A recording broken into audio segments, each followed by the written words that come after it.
Welcome to the Zinnov Podcast. You're listening to our Business Resilience series, where we bring to you conversations between eminent industry stalwarts and thought leaders from across the globe as they discuss their insights on overcoming challenges and the mindset that help them navigate the journey of crisis, resilience, and growth. Hello, and welcome to an all-new episode of the Zinnov Podcast, Business Resilience series. I am Praveen Bhadada, Managing Partner at Zinnov, and I will be your host today. Today, we are actually bringing you a special episode with two luminaries from one of the most diverse multinational Indian origin conglomerate, Reliance Industries. First up, we have Anish Shah, popularly known as Anish Bhai, who's the president at Jio Platforms. Anish has been an integral part of the company's journey so far, having worked at Reliance over the last 20 plus years. Not only has he helped scale Jio to what it is today, a massively successful telecom player, but also has been instrumental in shaping the future of technology over the next few years. Our second guest today is Kiran Thomas, who's also a president at Jio Platforms, where he has served across various Reliance entities in a multitude of roles. Kiran is another core member of the Reliance team, where he has helmed multiple projects to fruition over the years. Welcome Anish and Kiran to this podcast. It's great to have both of you today with us. Thanks for having us. Awesome. So let me just dive right in and let me get started by asking you a little bit about your career over the last 20 years. We'd like to call it the period of excellence at Reliance. Give us a little bit of a sneak peek into this 20 plus years of journey, and more importantly, what made you commit such a big portion of your career to one company? Normally, our careers have mirrored each other so much that usually Anish Bhai does the introduction for both of us. So maybe Anish Bhai, you want to do that, and then maybe I can just chip in by exception. Thank you very much once again. And I think we just say both me and Kiran have almost started a career together. In fact, he is slightly older than me in Reliance, and otherwise I am older than him. So he started his career in Reliance in Jamnagar when the refinery was being constructed, and that was the time he came out of the college. He was working with Tata Unisys, and from there he moved to Reliance Industries. Incidentally, his father still works in Reliance, and he is in the refinery division. Kiran has been there for almost 25 years plus. Of course, in between, Kiran had gone to do his master's in US. He had to do his MBA in Stanford. Then he came back and, of course, he joined Reliance. And I think that was the time both me and Kiran, we started working with each other. That was Reliance Jio Infocom. I had joined Infocom in 2001, and that was the time both of us came together. I have been all along in technology area. Initially in Infocom, the charter was to really build the entire Infocom. And of course, it was a massive thing in 2001, building a CDM and network and then putting up the fiber. I was engaged doing a lot of work with partners, especially AT&T and Nortel. There were many companies whom we had brought in for building a lot of technology solutions. Kiran at that point in time was, because he had done his MBA and he had joined once again to the group. Of course, the chairman had asked him that why don't you look at the business part of Infocom. It was very exciting because for the first time, I think we were bringing the CDMA services, and it was very disruptive, as you know. Those days, phones were very costly and the services were probably not affordable. I think the initial business model of how to crack that was something which was Kiran's brainchild. In fact, he was working hand in hand with Mukesh Bhai, Manoj Bhai, and all of us. Both of us then moved to retail together in 2005 when we got separated and we were supposed to start a new project. Even before separation, the work on retail was started, and probably three of us, that is myself, Kiran, and another of my colleague Pankaj, were the first three employees of Reliance Retail. The charter was to build the entire Strawman plan before even we launched our services in 2006. So I think for almost 2 years, all three of us were together learning and building up the vision and identifying all the detailed execution plan for how should we go about venturing into retail. We traveled probably almost every international retailer's place to see how they have created their business model and what are the technology components and what are the services we have to really build to make such a large retail investment and venture. Of course, in Infocom, Kiran was doing a lot of business side work and I was working on the technology. He then probably single-handedly started bringing all the international partners to Reliance Retail. So all the initial partnership which Reliance had, including Marks and Spencers and Vision Express, very many of those international brands who had never thought of bringing their brands into India in a manner where we had thought that we will bring them and scale them up. So he was instrumental in bringing all these partners, giving them the perspective of what is the kind of opportunity and how along with us they can actually conduct their business here in a large scale manner. I think they all believed in us, and that is the reason today you see almost all the brands and all the partnerships are very, very successful in India. This is one thing which both of us did together. I think there was then the phase when the financial crisis in 2008 had struck. That was the time when we said that it is imperative that we do transformation of the business because a lot of things were changing and we had to do a lot of transformation in our existing oil and gas and the manufacturing petrochemical business to ensure that we are aligned to the new norms formed because of the financial crisis. Again, that was the time when both of us were asked to move and start doing the transformation work, and we started building the blueprint of what the transformation should look like in the people, in processes, in technology. I think in 2010, while we were working in the transformation space, was the time when there was again an auction on the telecom side for the spectrum, and that was the time when Kiran was asked to start looking at the telecom business from a fresh pair of eyes, understanding what all things we should do. Should we go to 3G, 4G? If we have to go to 4G, what kind of technology? So there were many things which Kiran started as a strawman, what we did in retail. He started doing that in the Jio telecom part. I think in 2012, I was called by my chairman and said that transformation piece is over in Reliance Industries and now we have to start building our upcoming project, which is Jio. So please start working with Kiran again, like what you have done in retail. In 2013 of March, I handed over all my work to the team who was managing transformation and I moved to join Jio along with Kiran, building the entire foundation framework for Jio. And since then, we have not looked back. We have not only built the foundation of Jio Platforms, and now we are completely into building Jio Telecom and of course Jio Platforms. So that in nutshell, both of us have been together a part of almost all the large projects and complementing to the kind of work which is required. And it is mammoth work. So I can tell you that working with Kiran has been very, very privileged. The only thing that I will add to that is the reason why this has been such a phenomenal journey for us personally, for both of us, is there's always something new that we are learning. Originally, it was refinery for me, then telecom, which was a completely new area for us, then retail, completely different, then coming to transformation of core Reliance, which was a very different activity, and then now with broadband and all the digital services that we are building with Jio and Jio Platforms. Every day is like a new chapter in your learning journey. So that has kept us extremely connected to everything that is going on in Reliance. Many people have to go through dozens of companies to get this span of an experience and growth, personal development and growth. We were fortunate that we were able to do it within the same group, which is Reliance, because of the growth and expansion and getting into new verticals, which the group has been able to do. And our careers have tracked that growth of the company, and that has been the real reason why we have stuck to this company rather than what other people may do, which is have to visit many companies through their careers to have such an experience.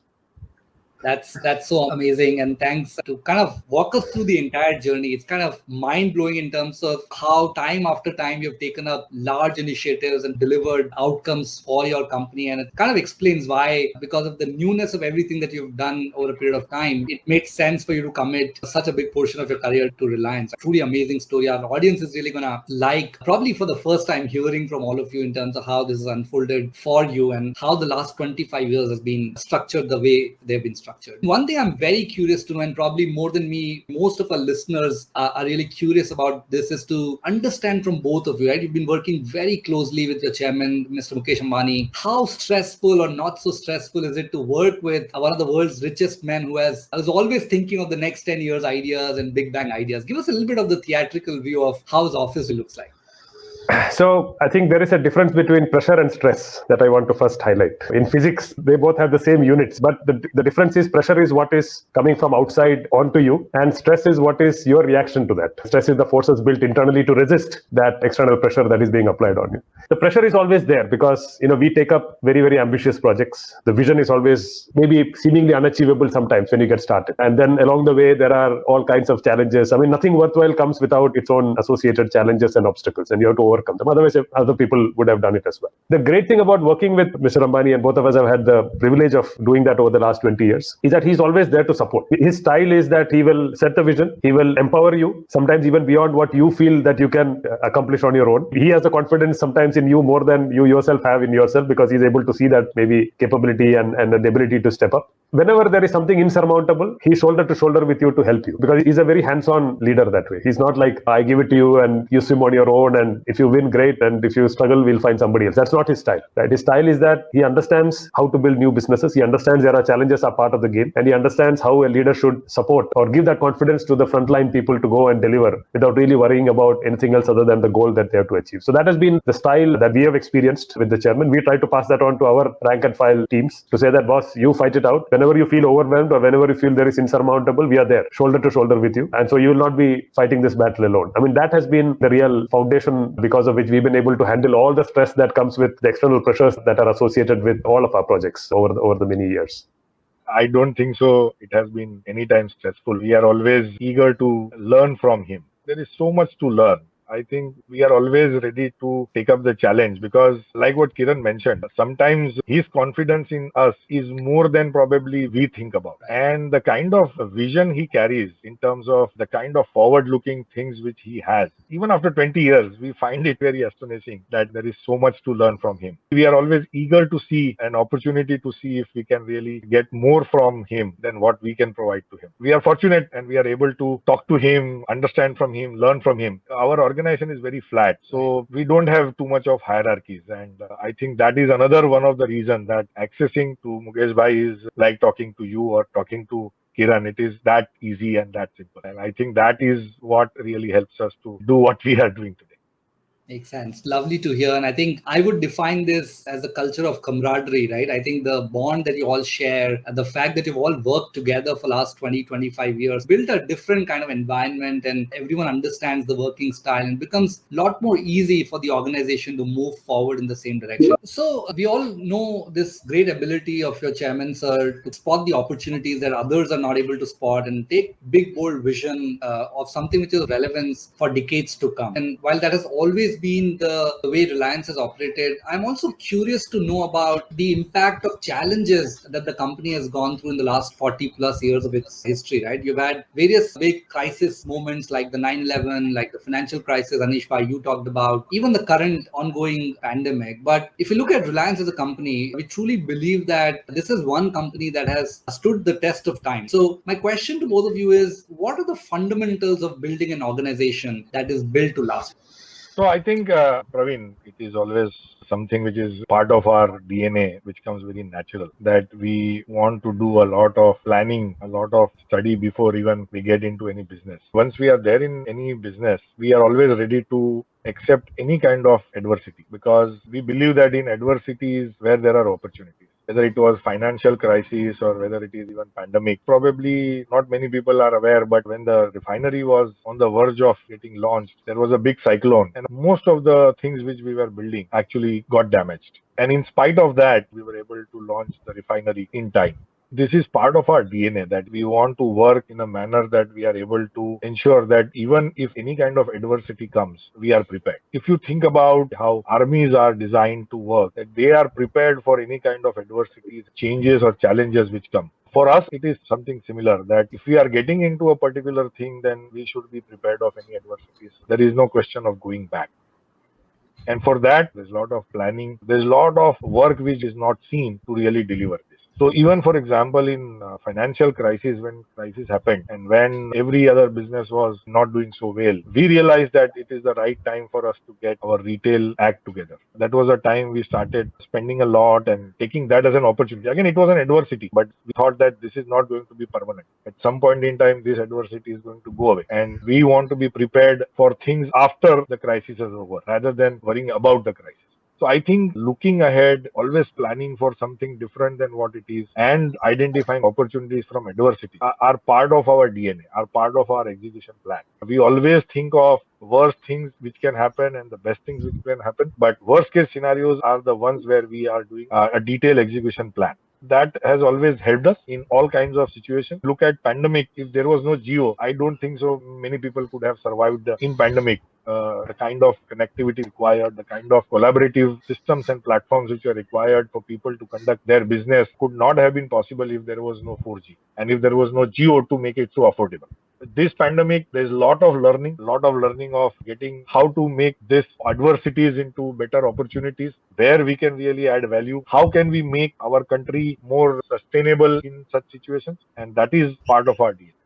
Absolutely. I think it's quite visible in some of the scaled examples that we've also seen, right? Way back, be it in terms of what you've done for the popular show Kaun Banega Crorepati, or the kind of execution that you've done for the Jamnagar ceiling, which I believe was built in 2 years. So the question really comes to mind is, how do you balance as leaders of such a large organization between how much time to spend on planning and how do you still maintain a disruptive pace of execution? Because a lot of what if scenario planning, I'm assuming, takes a painstakingly long amount of time, right? So as leaders, where do you find the balance between the two? The key thing is not trying to make something which is already being done a little bit better. That will only take you so far. Even with the best of planning, if you are incremental, your results will also be incremental.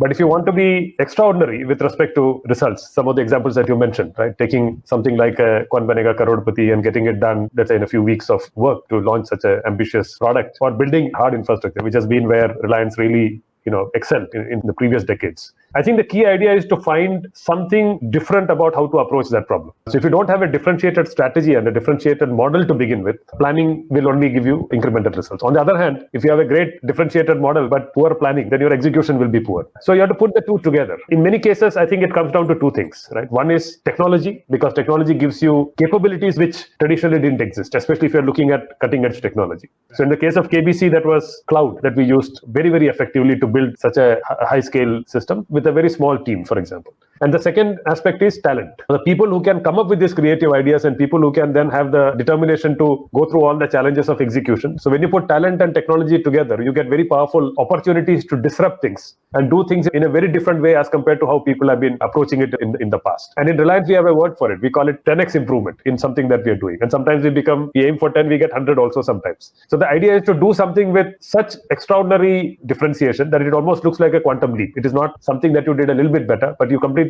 broke the mold. You completely took a very different approach and you were able to deliver unimaginable results sometimes. But when you think about it from first principles, the technology and the talent is really what got you there to begin with. And of course, all the other characteristics of determination and all of that comes naturally part of our DNA. We love challenges. We love trying to come up with creative problem solving to overcome them, because we believe that when the going gets tough, the tough gets going. I have our own confidence to say that if there's an adversity, that much more ability for us to do something differentiated. Our competition may not be able to follow us through that adversity gate, but we are able to go through it and succeed on the other end because of the capabilities that exist in the group.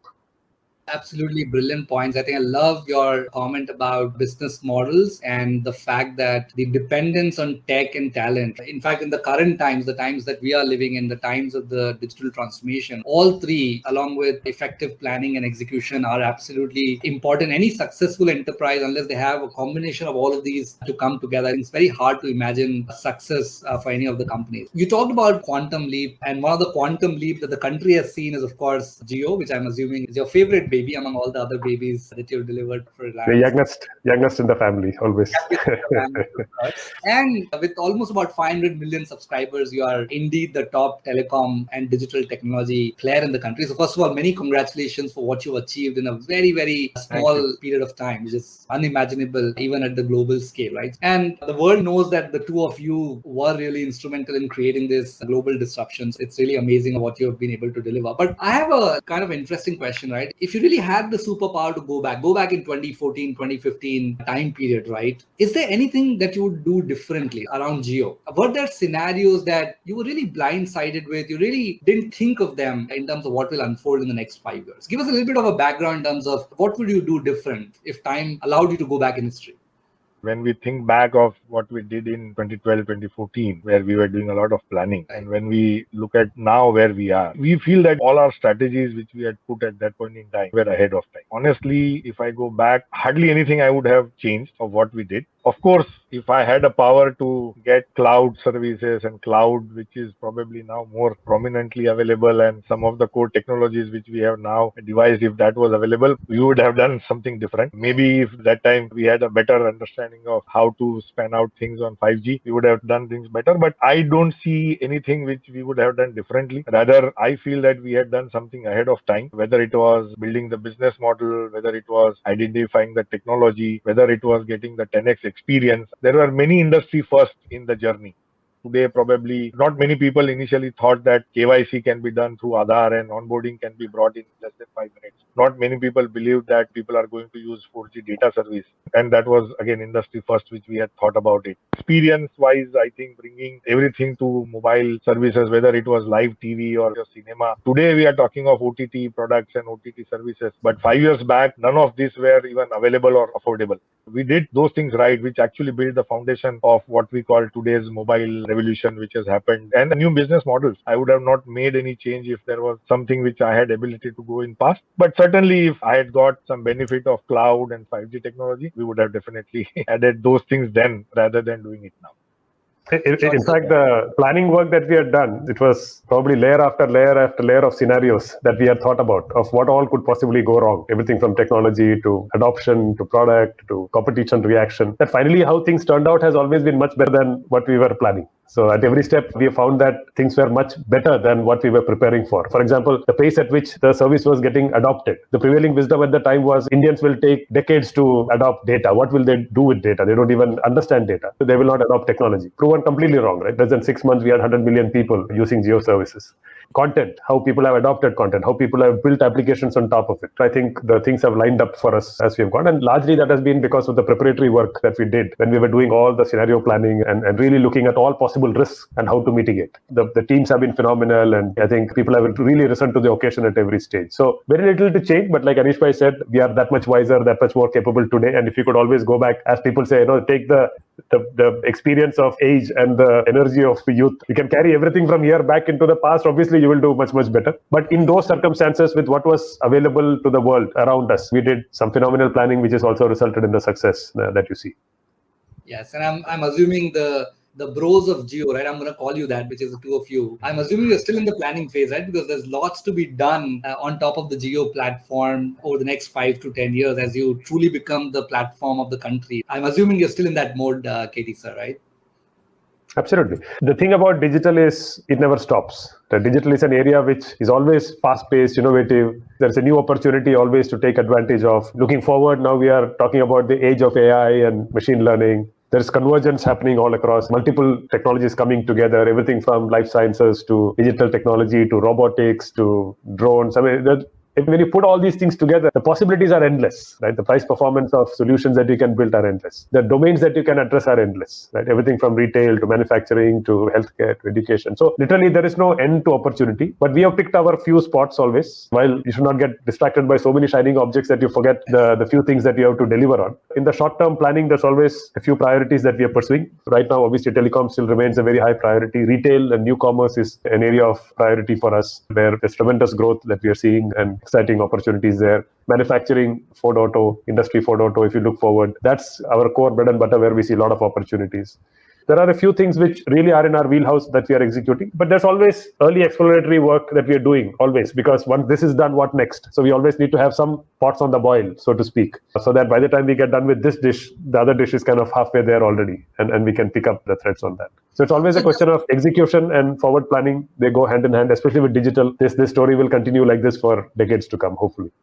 And just one quick comment I'd love to get from you is, as you think of planning, right, if you think of this Jio platform, right now we're living in the 4G, kind of at the cusp of 5G world. Are you already planning for 10G or at 6G, 7G? How far do you go in terms of planning? Yeah, I think what you said, we are always in continuous planning mode. That holds true even now. When we were doing 4G, our foundation for 5G was already there.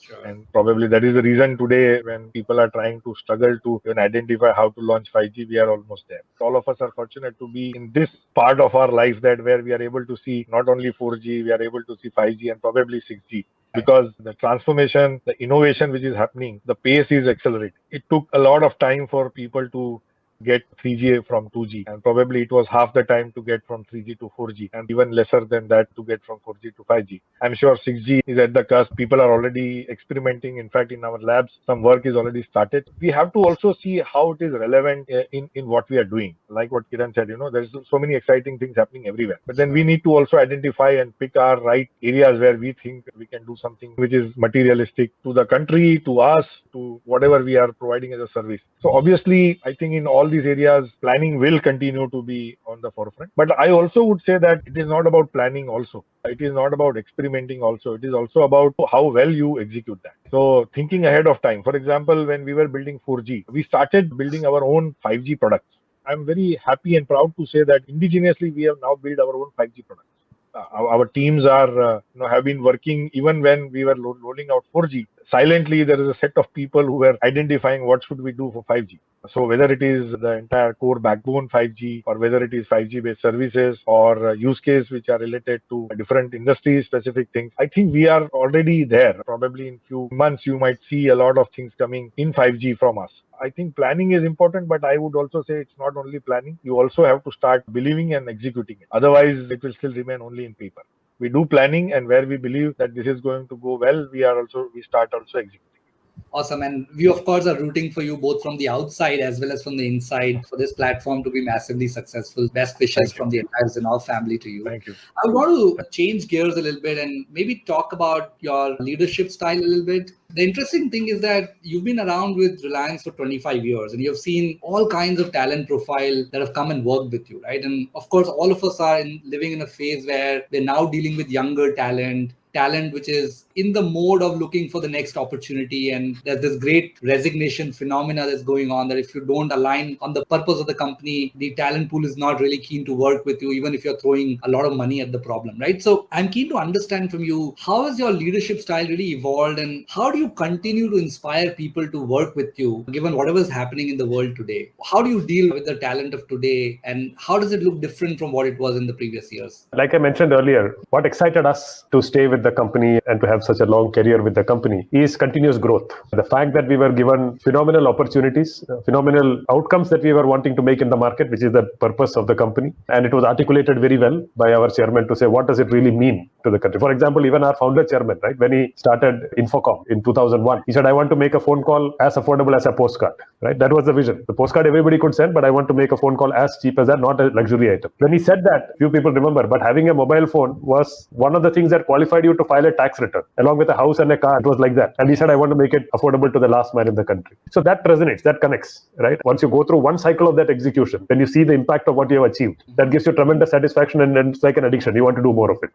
And the second thing is growth. When we were starting our careers in Infocom, the opportunities that were given to us, the tolerance for the patience while we developed into that role and we were able to achieve what we achieved. I think these are timeless things, right? I mean, we focus on the little bit of the difference between generation to generation. We have seen it play out in the 60 years of Reliance. We have seen it play out when it was founded, how Zinnov Ambani used to motivate his team and how he used to get results, how Mukesh has done it over the last 30, 40 years that he has driven the company. And the baton is now with us to do the same for the next set of leaders who are coming down.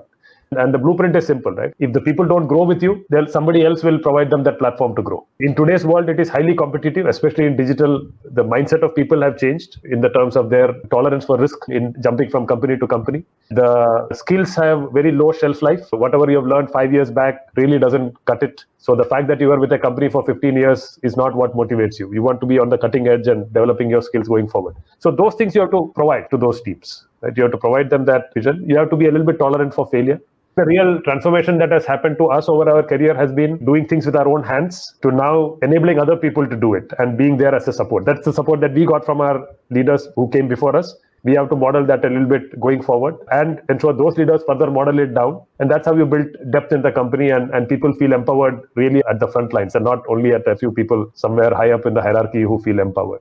Our own personal styles have evolved that way. As the teams have grown, as new talent has come in, sometimes we have to step back and allow them to perform and be there as that shoulder that they can lean on, giving them the confidence that, yes, it's okay to make mistakes. So long as you learn from it and correct it and grow as a result of it, I think there is mutual win-win equations both for the company and also for the talent. I would like to add, Praveen, that for us, attracting talent or our leadership style is a lot of things have come from what we have learned from our leaders, what we continue to learn from our leaders. That is one thing which really is the way we have tried to ensure that the teams are also following the same and we are giving that thing. The second thing I would say is the kind of empowerment you get. Empowerment is not given, is something which you have to take. And for doing that, you should have a lot of accountability on your own. The good part is if you fail, there is no penalty for you in Reliance. Probably it is good that you fail. And if you fail fast, everybody will encourage you to see how you can get out of that and how can you really build things. And I believe that is one important thing. You don't have fear of failure. But you should be always trying to do something different. Innovation is something which is always welcome. If you bring some innovative ideas, however simple it is, people are ready to listen, people are ready to accept, people are ready to make those changes. And it can come from anywhere. I think these are some of the core principles which is part of our leadership style. In fact, both of us, we work at a grassroots level. We work with people who are doing coding. We sit with people who are doing testing and test automation. We also sit with people who wants to even try to design architecture. So probably in any part of activity, we want to encourage people. We want to say that bring your new innovative ideas and don't worry if you fail, but try it out. You should never give it up. Some of these things which we have got from our leaders, I think those are our leadership qualities, if I have to add to what Kiran said. I absolutely love it. And I think the rumor has it, Anish Bhai, that you pretty much know everyone's name in the organization and that you also don't have an executive assistant to work alongside. You're pretty hands-on. Are these rumors true, Anish? How does it really work? Yeah, both me and Kiran, you are absolutely right. Both me and Kiran, we know people by name, by first name. In fact, sometimes I even know their family people because we work so very close that we know. And yes, both of us don't have any support. I mean, for example, today's schedule, we did it on our own, so there was nobody else to help us to. Absolutely. That's so amazing. Both of you are so down to earth in that sense. Let me turn the question the other way around, right? In terms of the leadership style. And if you were to meet the future presidents of whatever form and shape Jio becomes in the next 20 years, right? What would that one piece of advice that you would give to those future presidents that are working with you right now? What should they do to achieve the kind of success that the both of you have achieved in your own careers? I think, there are a few things which will be timeless for the group. There is a mantras of Reliance which Dhirubhai left us, which absolutely holds true today, if you think about it. And he had the 5 mantras he used to say. He always used to say, bet with the country. Right? What's good for the country is good for Reliance. So always look at what India needs to go to the next level. You cannot be wrong, right? Because the entire country will back you when you're doing such a thing. There will be great goodwill because you are billion people, 1.3 people behind you to support you at that point. Number 2 is invest in the businesses of the future, not in the past. That's where growth will come from. Yes, you will have certain businesses which are historical. There will have continuity. For example, even in our traditional oil and gas business, our energy business, a chairman just recently announced that we will be the first company probably in the world to go into renewable energy and new materials in such a big way. Ahead of any mandate, ahead of any commercial necessity. He's saying we will be investing to pitch there because we see the inevitable. The world is going there. We know it. So rather we be prepared and drive it and be part of that change than be forced to do it against our will. The 2 of the other things that I already mentioned, which is focus on talent, focus on technology, because technology has really changed the world. If you look at the last 200-300 years, every leap of growth or improvement in our life has come because of some technology somewhere. Look at the power of technology to disrupt and be on the cutting edge of that technology so that you are not caught late in that game by somebody else who will disrupt you. Rather, you should be looking to disrupt. And talent is evergreen. And the great thing is you have to build the talent appropriate for that opportunity. You should not take a model which has proven in one industry and try to force fit it into anything. So when you say talent, you should again look at talent of the future and structures of the future. So that is the third. And then the final thing is always focus on adding 10x value and the customer proposition. So if you follow these principles, these 5 principles, you are very, very unlikely to go wrong with respect to what you do. Every person has a little bit of a different style and all of that, but the details may vary. But these are, I would say, the 5 things you should not get wrong. And that is how you will be a great steward for the Reliance success story and the Reliance way of doing things going forward. And then the rest are details. Smart people will figure out what they need to do in any given circumstance. We don't have to micromanage. In fact, we want leaders who are continuously learning and reinventing. So that's the final thing I will say, that if I had to add one more mantra, which is like be voracious learners in what you're trying to do, because the world is changing so fast around you that if you don't understand what you're doing, you will not be able to use it to its fullest potential. You will not be able to even inspire your people to take full advantage of all of those changes that are happening around you. The reason why we are learning from our bosses even today is because they are learning constantly. They are not the same person who were their fountain of all wisdom 40 years back. No, they have also learned so much. They learn so much faster than us that we are always challenged to stay ahead. Otherwise, whatever they are saying won't connect. So by their behavior, they are motivating us to learn, because if we don't learn, we will not be able to keep pace with their pace of learn. One thing I can say with sure is that what is going to happen 20 years from now, we have no idea. We'll get it wrong. But we need to have these principles and a certain philosophy, how you approach business, that I think will hold you through all of those opportunities and challenges of the future. I think the only thing I would like to add is that you should be ready to accept challenge. If you have everything, but you're not willing to try out, you're not willing to take challenge, you are not a team player, then probably it becomes very difficult for you to reach to that level. Apart from what Kiran mentioned, maybe these are the 2-3 things I would like to add. Otherwise, Kiran was Spot on. Absolutely. I think the way you both articulated is almost like timeless lessons. They were true 200 years ago, they are true today, and they'll be true even as we go forward, right? So it's absolutely great bundle of advice that you've given to young aspiring leaders who want to achieve kind of great roadmap and runway in their own careers. One of the other rumors that we keep hearing from the market is the fact that both of you are, master negotiators at everything. You of course buy a lot of technology, buy a lot of tools outside. But the interesting part is not that. I mean, everyone in their role is somehow trying to be a negotiator, right? And what we hear from the market, the other thing that we hear from the market is that despite you being master negotiators, vendors and partners continue to want to work with you, right? I mean, we, of course, at Zinnov have always loved working with the Reliance family and have enjoyed the journey that we've had. How do you make that happen despite ruthless competition in the market, despite price wars that are happening? Your vendors are still wanting to continue to work with you. So what's the mantra there? If you can unbundle that for our audience, that'll be really useful. Anish bhai, this is something you should take. I would say that negotiation is art and science both. You should have the skills of doing it. First of all, I would say that you should know how to understand from stepping in the opponent's shoes, to really understand what is that he or she is trying to do in terms of building this, whether it is buying systems or software, or whether it is negotiating for services, or whether it is doing a partnership. Probably I would say Kiran was able to bring almost all the international retailers in the country when none of these retailers even believed that they will be able to be successful in this country.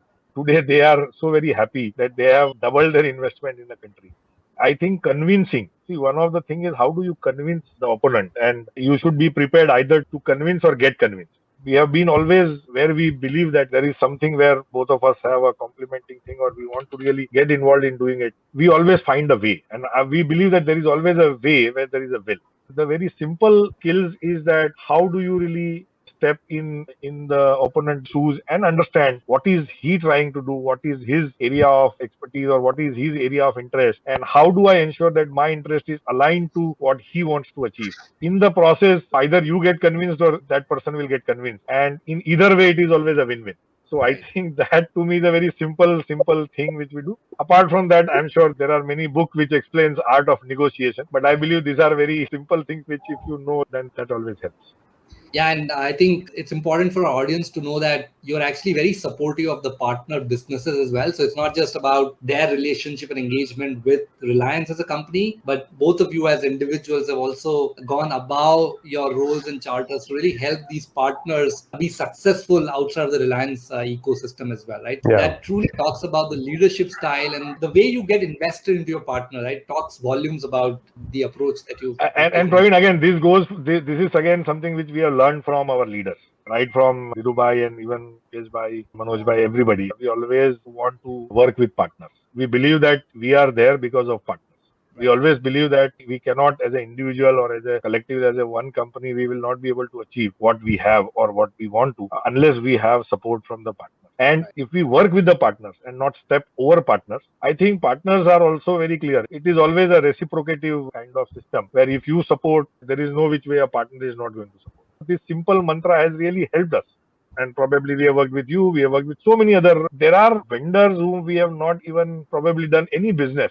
But the amount of experience we learn from them, the amount of things which we share with them, we have excellent relationship with them in spite of not even doing a single business with them or not having a large business. That's because we are always inquisitive to understand how the partners can directly or indirectly support us and how we can support them. So it is always about helping each other. This has been a brilliant conversation. I can go on. I think there's so much to talk with the both of you, right? I mean, there's so much to cover that 1 hour time is typically less to do this, but I'm cognizant of the time that you all have as well. But before I let you both go, I think we typically do this segment with our guests where we try and get to know a little bit more personal stories from them, and we do that with a few rapid fire questions. So whatever comes to mind, you can just let me know. Are you a morning person or night person, Anish bhai? Definitely night person. Definitely night person. In night, probably, I believe there's a lot more we can do, especially silent hours are great. So we can do our own study. Otherwise, throughout the day, we are either in meeting or we are in some kind of conversation or some kind of call. But nighttime gives us opportunity to learn. And every day, at least something I would like to read, something I want to learn. Could be in technology, could be in any other things, and also to catch up on news. And night times becomes a better way because daytimes are way busy in terms of working with people and collaborating with people.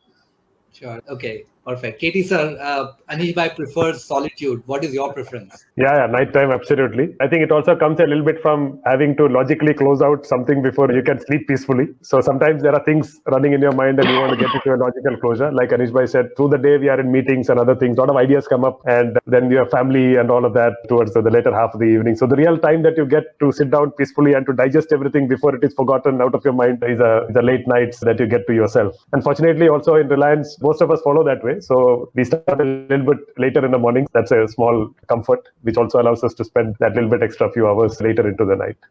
Perfect. So outside of work, Anish bhai, what is your favorite pastime? What do you like doing?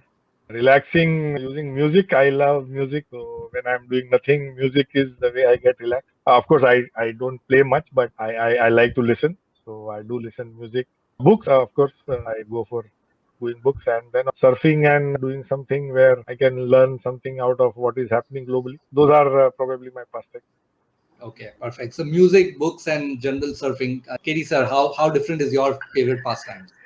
I grew up playing basketball, so that still remains a little bit of a pastime for me. Of course, I'm not able to play competitively or anything like that. The age has caught up a little bit. But I've always found just being on the court by yourself, just shooting the hoops, it kind of takes your mind away from a lot of pressing worries because it just distracts your mind, and it's a very great way of focusing on something else. And the satisfaction of seeing the ball go in always is there, that you have accomplished something. There's a little bit of a goal orientation there.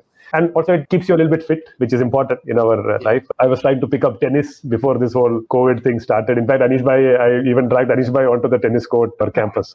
So we used to spend, again, later nights after work, we used to do something after our office hours, maybe around 11 o'clock when we are supposed to go back, there will be at least 45 minutes to 1 hour session of playing tennis. And of course, I will be supporting Kiran. I mean, he does more often.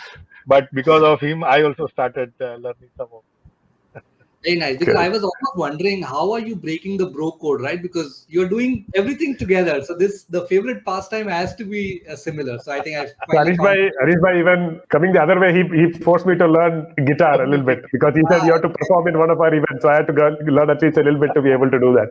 So that way it's a bit of a, picking up each other's hobbies and expanding and keeping it interesting. But I think basketball and sports has always been kind of the outlet outside of work, for sure. Movie that really caught my attention, which was Star Wars. The old one, episode 4, 5, and 6, which got started first, and then the others came later. Really watched it very young. That franchise actually had a special place in my heart because of that early association. That as a whole sequence of movies or a series of movies, I think would be my all-time favorite. There are always new ones coming along, obviously. The science fiction as a genre, I absolutely love. But among them, Star Wars probably if I had to pick one. Perfect. So Anish bhai, what's the background behind people calling you bhai? Why does everyone call you bhai? Of course, I come from a Gujarati background, so obviously that is natural. And then I think it is also now become a very colloquial, that it helps people to give a little longer word. So probably that is the reason people call bhai, and I don't mind as long as they call me and I am able to respond, it's fine. So extending that colloquial logic, Katie sir, what kind of funny names you have been called? Because I'm not sure people call you Katie bhai. I think the thing about Reliance is we try to add the suffix appropriate to that person's culture and origin. So Anish bhai is from Gujarat, we call him Anish bhai. Somebody from Bengal would have the da, Arindamda or something like that attached to it. If you're from the north, we'll add a G to it. I think extending that, people tried to add Anna or Cheta to me. It didn't quite fit. Somewhere it didn't have that same ring to it. So then we left it alone. So I think people call me Kiran or KT. So and I'm pretty happy with that. What does chairman's office call you? What does Mukesh Bhai like to call you? So there are two things. In spoken communication, he calls us with our first name. Sometimes he adds a Kumar or a Bhai to it, like Anish Bhai certainly sometimes gets Bhai to it. In written communication, he writes initials, which is kind of like a style in Reliance. So AS, KT, etc. But that is more in written communication. Easier for the secretaries and other people to figure out whom he is talking about. But in spoken conversation, it is pretty casual. Like Anish Bhai would call him Anish Bhai. Anish Bhai would call him Mukesh Bhai. So it goes back and forth. so it's a very egalitarian type of a very loving and I would say symmetric type of a addressing pattern that we have in Reliance. Wonderful. So just to continue on that, you were made the chairman of Reliance for one day. One thing you would prioritize. What is that one thing that you're going to really focus on in that one day?